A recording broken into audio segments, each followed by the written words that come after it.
श्री स्वामी समर्थ. आजची लीला आहे चोळप्पा महाराज यांच्याबद्दल. चोळप्पा हा स्वामींचा रोजचा सेवेकरी. स्वामींची सगळी सेवा तोच करायचा.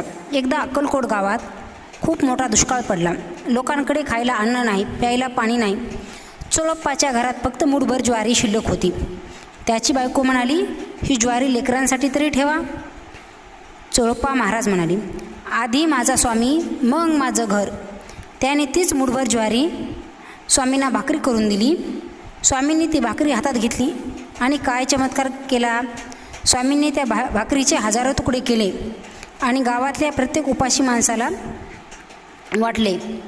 लोक पोटभर जेवले तरी भाकरी संपेना. तेव्हा सगळ्यांना कळालं, हा कोणी साधू नाही तर हा साक्षात परब्रह्म आहे.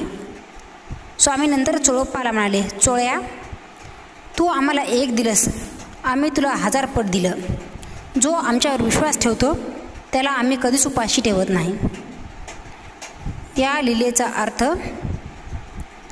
तुझ्याकडे कमी असलं तरी स्वामींना मनापासून दे, ते त्याचं सोनं करतात.